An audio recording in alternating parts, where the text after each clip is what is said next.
Yeah. So the RF signal that is to be amplified, which we are giving to the input cavity, which is also called as catcher cavity, to that we are assigning a mathematical equation that is nothing but Vs is equals to V1 sine omega t. So this is the RF input signal that needs to be amplified. So here I have taken a graph with which we are going to derive the derivation. So here if you observe, I have represented two timing parameters. One is the T naught and another one is the T1. What exactly the T naught? Time at which electron enters into the input cavity gap. So this is the time at which the electrons are entering into the input cavity gap, and T1 is the time at which the electrons are going to leave the input cavity gap. So I'll show you the block diagram so that you can have a better clarity. So see, observe this. So this is the line. At this particular time we are representing that particular time with T naught. So this is where the time at which the electrons which were generated by the cathode entering into this gap A, and T1 is the time that we have considered here. So this is the T1 is nothing but the time at which the electrons are leaving this particular input cavity. So that's what we have seen in this particular graph. Okay, so now we need to go for the average transit time. In last class, I have explained you what exactly the transit time. Transit time is nothing but the time taken by the electron to travel from anode to the cathode plate. Transit time is nothing but time taken by the electron to travel from cathode plate to the anode plate. We call it as a transit time. So here we are going to consider the average transit time in order to derive the velocity modulation, whereas that average transit time, it was represented with this particular parameter tau, and tau can be given as difference of these two, that is nothing but T1 minus T naught, that is nothing but time taken by the electron in order to leave the input cavity minus time taken by the electron in order to enter into the cavity. So when you take the difference of those two, then you are going to get the average transit time. And next we have average gap transit angle. This is the transit time, this is the gap transit angle, and we are denoting that with theta z. Theta is nothing but gap transit angle, and theta z is having a formula of omega tau. Theta z is nothing but omega tau, where we know what is tau is. Tau is nothing but T1 minus T naught, so we'll substitute that. And next, average buncher cavity gap, average buncher cavity gap voltage during T naught to, this is T1, no, it's not T naught to T1. So here we are going to calculate the voltage, average buncher voltage, and the formula for that is Vs is equals to 1 minus tau. 1 minus tau integral of what are the limits, timing limits that we are considering, T0 to T1 into the RF signal that needs to be amplified. So this formula is nothing but 1 by tau integration of RF input signal, and to the integration we are keeping the limits as T0 and T1 because T0 and T1 here we are considering them, so that's the reason we are taking the limits as T0 to T1.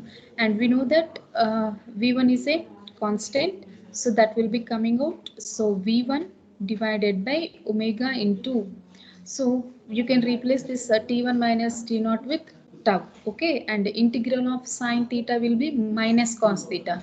That's the reason here you got minus, and it will be having cos theta. In place of theta we have omega t, so that will be cos omega t divided by omega, cos omega t divided by omega. Integral of sine omega t will be minus cos omega t divided by omega. That is the general integration formula, and we have the limits like T0 to T1. I'm explaining this once again here.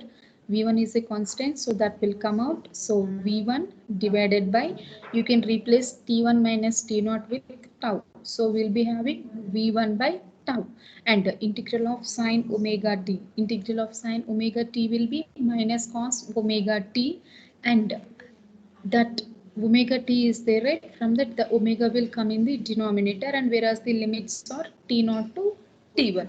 So here, so now what we are doing, we are just considering V1 by omega tau, and we will be substituting the limits. Generally it will be upper limit minus lower limit. That means here it should be cos omega t1 minus cos omega t naught should come, but as the minus is there, we are trying to send this minus inside, so here you will be getting lower limit minus upper limit.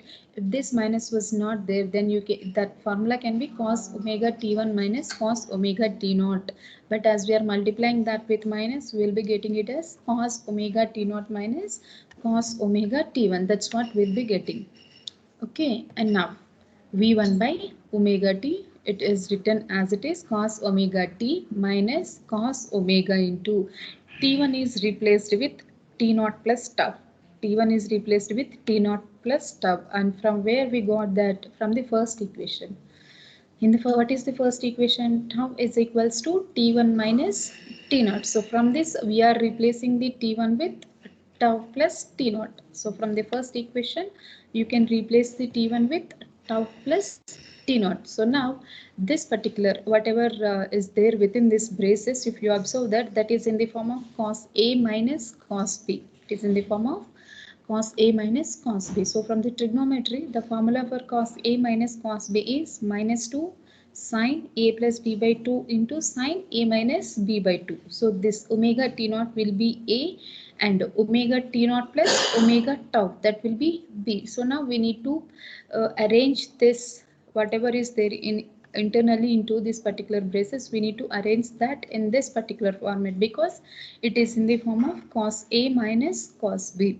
So now we'll try to apply that particular formula. Minus 2 sine a plus b by 2. What is a? Omega t naught plus b. What is b? Omega t naught plus omega tau. So here we'll be having a is omega t naught plus b is nothing but omega t naught plus omega tau. Here divided by 2. So we'll write it as it is divided by 2 into sine of a minus b by 2. So what is a? A is omega t naught minus what is b? Omega t naught plus omega tau minus of omega t naught plus omega tau. So when you multiply that with minus, b terms you will be getting both minus terms there. So the equation will be omega t naught minus omega t naught minus omega tau whole divided by 2. So here omega t naught and omega t naught gets cancelled because one is plus and another one is minus. And next we will be having v1 by omega t, that is as it is v1 by omega t 2 into sine of omega t naught plus omega t by 2. So this equation has been, so what do we get here? Here we will be getting 2 omega t naught plus omega t whole divided by 2. We will have here omega t naught plus omega t naught is there. So that will be 2 omega t naught plus omega t by 2. So 2 omega t naught by 2. So there 2 gets cancelled and will be left over with only omega t naught plus omega t by 2 remains same. So here we have sine into minus omega t by 2. So this minus, when it comes out, that minus and minus, that becomes plus. So here we will be having 2 into sine of omega t naught plus omega t by 2 into sine of omega t by 2. So this is what we'll be having. So now this 2 will come out and we will rearrange this equation like 2 v1 by omega t, it is common, and 2 we are representing here, and these two terms will come as it is sine of omega t naught plus omega t by 2 into sine of omega t by 2. We copy the same things, we just rearrange this 2 here. Okay, and now this 2 into v1 by omega t we have. So we can also rearrange this in the form of v1 by omega t. You can represent 2 in the denominator of omega t by 2. Both are same. So we are just rearranging this equation. That's it. We will be writing it as, here we have 2 v1 by omega t and we are rearranging it like v1 by omega t by 2. Both are same, and we write this term first and this term first next because they are in multiplication, right? So there won't be any problem which term you are writing first and next. Omega t by, what is the omega tau? We know that omega tau is nothing but the gap transit angle. Omega t is the formula for omega t is theta z. We can observe that here also. See, gap transit angle theta z is given as omega tau. So here, wherever you find omega tau, you can now replace that with theta g. So omega tau that has been represented with theta g divided by 2 is as it is, and here also we have omega tau, replace that with theta g, sine of omega t naught plus omega tau should be replaced with theta g only. And now see, we are just analyzing this equation as like this: v1 into bi into sine of omega t naught plus theta g by 2. So that means we have v1 and we have written sine omega t naught plus theta z by 2 as it is. We are not writing these two terms because these two terms are replaced with another constant term beta I. So what could be the beta I? Beta I is nothing but sine theta g by 2 whole divided by theta g by 2. So we are replacing these two terms with beta I. And what is beta I? Beta I is nothing but beam coupling coefficient. Beta I is nothing but beam coupling coefficient. And now we'll be deriving velocity modulation equation. So we'll be representing a velocity modulation with v of t1, and this is the formula for the velocity modulation. V of t1 is equals to under root of 2e by m, under root of, you can see this, right? So velocity modulation v of t1 is equals to under root of 2e by m. E is nothing but charge of the electron and m is nothing but mass of the electron. So 2e by m into v naught plus and we copy this as it is. You can see that v1 beta I sine omega t naught plus theta z by 2. So this is nothing but v naught plus copying this entire equation. So now what we will do, we will take out v naught as a common. We'll take out v naught as a common. So what could be the equation? Under root of 2e. When you take v naught as a common, that will come here. So 2e v naught by m into, here it will be 1 plus, as we are taking v naught and there is no v naught term here, so v naught will come in the denominator. v1 by beta I into v naught into sine of omega t naught plus theta z by 2, and under root is there, so instead of writing under root, here I just represented under root with whole power of 1 by 2. We can write under root, we can represent that with whole power of 1 by 2. So under root of 2e v naught by m, that is nothing but the velocity, under root of 2e v naught by, here this v naught is, as I told you in the last class, we will be coming across two terminologies. Both are represented with V naught and V naught, but this V naught is the voltage source that we are supplying to the amplifier, and this V naught is nothing but the velocity of the electron. So under root of 2e V naught by m, this entire thing can be replaced with velocity of the electron V naught into, and if you observe this format, it is in the form of 1 plus x whole power n. 1 plus this entire thing, you can consider it as x, and it is whole power n. And what do we have in place of n? In place of n we have half.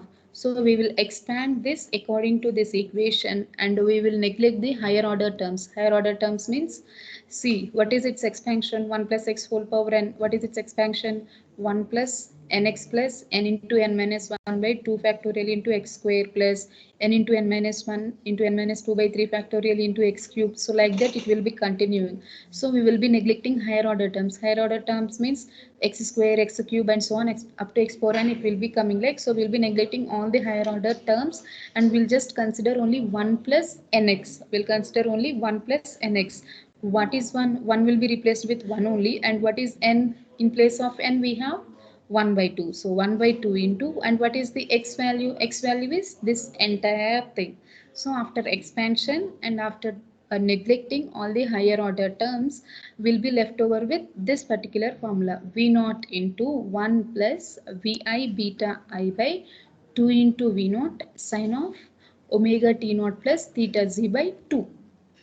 So this is the velocity modulation equation. One form of velocity modulation. We can also represent this in another form also.